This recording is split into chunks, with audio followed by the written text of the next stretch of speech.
for today's video, we're going to be going over a lot of different features that BMW owners don't talk about. So the reason why we are doing this video is that there are so many different types of features within the car that could be very useful to a lot of people, but they simply do not know about it. Such as how to bring up the sport displays on their BMW, or knowing what exactly things like iconic sounds can do for you, or even how to turn off that annoying start and stop mode by simply just pushing down on the driving settings button to bring up that little menu right there.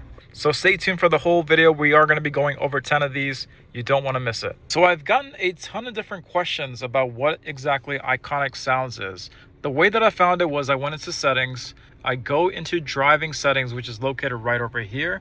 You're going to see this menu item right here called iconic sounds. For the most part, this menu item is typically on all the time. But for those people who like to keep a nice quiet cabin, you may be somebody who just wants to deactivate that. What exactly it does is it just create a little bit of artificial engine sound playing through the vehicle, pumping through the cabin, or pumping through the speakers of the car. This is especially apparent if you are driving within sport mode. I'd say a good 50% of clients, they don't know about that at all, but when they do, they typically just go ahead and deactivate that. Number two is going to be those sport displays that you saw earlier at the beginning of the video. Now, the way you get into it is very tricky, so pay attention to this one if you are somebody who really wants to see that menu. What you do is inside your settings located here, you want to go into live vehicle. On the first page where it says adaptive content, select that. You're going to see your vehicle located here. But here's the trick. If you want to see the sport displays, what you have to do is go into my modes and then go ahead and select sport. And then the next time you get into that live vehicle menu, which is located right here, you're going to see your sport displays here. What sport displays is, it displays how much exactly horsepower, torque you are using, your turbo PSI, and then even things like your engine temperature. So for my people who like to drive really sporty, this may be something you may really want to look into. Keep in mind, you can also click and hold adaptive content, set that up as a shortcut so that you can easily access it the next time. Another one is going to be a bit of a bells and whistles type of feature, but every season BMW does release these pretty interesting videos, typically on a holiday. Say for example for Halloween, for Christmas, you can actually click on it and then it'll show you a funny little video. A fourth one is going to be that auto start stop feature, which can get really annoying. For a lot of the X1s or X3s especially, you can actually just hold down this driving settings button and then quickly deactivate the auto start stop feature that way. For the most part, for these newer X, they are very smooth, so it's not something you really have to do. But if you are driving in the city and then you really just need that immediate power, I usually go ahead and deactivate that. Another one is going to be camera view. So depending on which BMW you have, if you have the really cool one that has the fancy cameras, Parking Assistance Plus package, you're going to see your camera system located here. The one that many people don't talk about is Panorama view, which is this guy right over here. What this screen is for this camera to pop up automatically. The way you get it to do that is over here on the right side. You can actually set up a activation point, which is this button right there.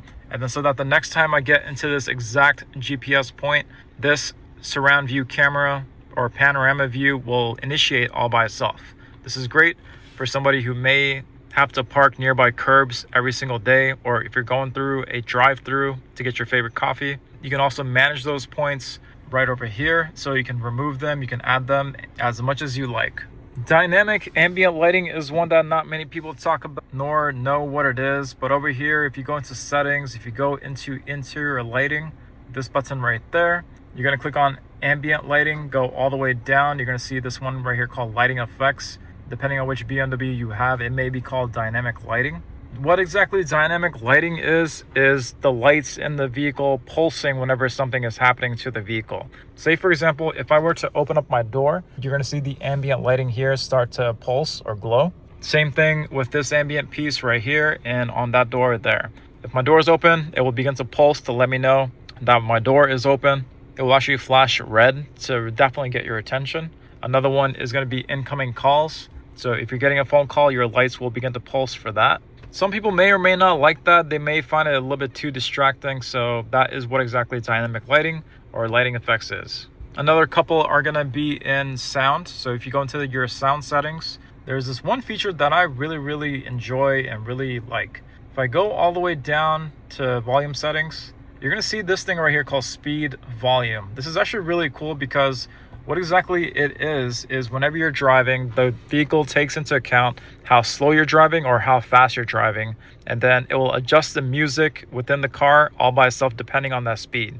So if you're somebody who's driving slow within the city, the music will be nice and dim. But then as soon as you get onto the highway, if your speed volume here is set to high, you're going to notice that the volume inside the car is actually going to go up more, which is actually very intuitive. And I do certainly enjoy that feature. Another one is going to be inside your BMW's personal assistant. Once you already have the voice command or personal assistant all set up, if you go all the way down here where it says conversational mode, it's pretty cool because what this can do is a bit of a more advanced voice command to your BMW. Say for example, you were in New York City and then you told your vehicle to navigate to the closest coffee shop or give you the 3 best options in terms of the best coffee shops. Once it displays the list of the 1, 2, and 3 coffee shops, you could actually talk to it and ask it a question. Say for example, for coffee shop number 2, is there parking nearby? And then your vehicle's voice command will actually talk back to you in a really intuitive way. It's almost like a more advanced voice command or AI that's built into the car. So a lot of people don't even know about that one. Another one is going to be seat heating distribution or seat distribution. So what that is as soon as you go into your climate control settings, which is this screen here, you can go into settings right over here. You can see where it says on individual settings that you can control the seat heating distribution. What this is say for example, your heated seats are on. If you wanted more of the seat heating to be on this side, you could actually tone this lever over this knob here, or lever or button way over here on the left. And then what that will do is bring more heat to the bottom side.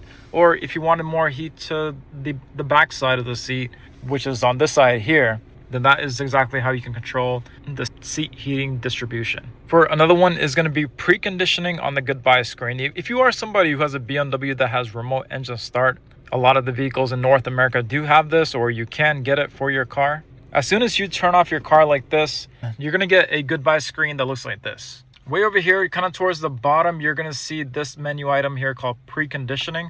Your vehicle will actually continue heating or cooling the car for about 15 minutes. Which is really great if you're just quickly trying to run to the grocery store and then come on back. Or if you're just quickly trying to run an errand, right before you get out your car, you can precondition the car straight from the screen so that whenever you do get back into your car, the cabin temperature is going to be nice and perfect. And then once you're in your car, you're going to see this message here.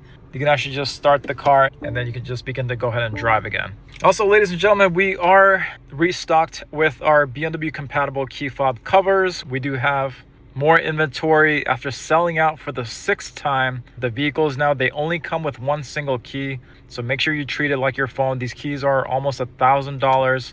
Don't drop it, don't scratch it, protect it with one of our BMW compatible key fob covers. Another one is going to be the iDrive Reboot. The reason why I definitely want to bring this one into the video is because they could have saved a lot of people so many trips, so much headache, and so much time. It's an extremely important feature to know about. If you are a beginner there's a good chance you may not know what this is. But the way you do it is you have to turn on the engine, get the car running, and then once you do that, all you got to do is just click and hold this volume roller right down here, or if yours is right there, just click and hold it for about 30 seconds. After 30 seconds, the screen goes black. That is when you can go ahead and let go.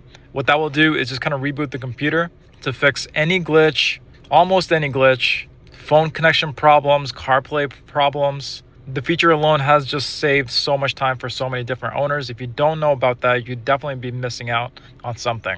And then quite similar to that iDrive Reboot function, if you actually go into your BMW, you can actually search for this. If you have iDrive 8.5, you can click on the magnifying glass, search for update apps and services. If you have an X1, X2, X3 like this BMW here, or a 2 Series, to look for that, you have to go into ConnectedDrive store.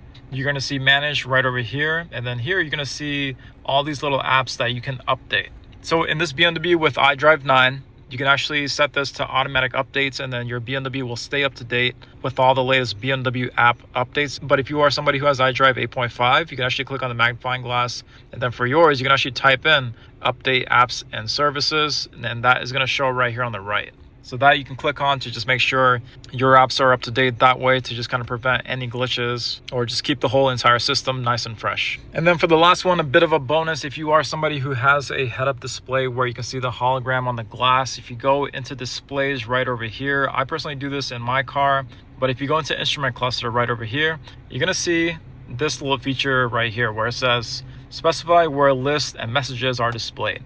By default, any type of message or list that you're trying to activate, say for example you're playing around with this and then the menu like this pops up, if you have your head-up display on and set to the default, you're going to see your menu pop up on your head-up display, which may be a little bit difficult to see whenever you're driving.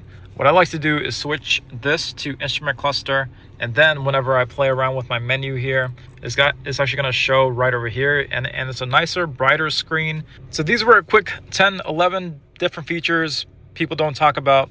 Just want to bring these out to light. If you all had any questions, write it down below. Like the video, share the video, subscribe if you haven't already. Thank you all for watching. I will see you all for the next one.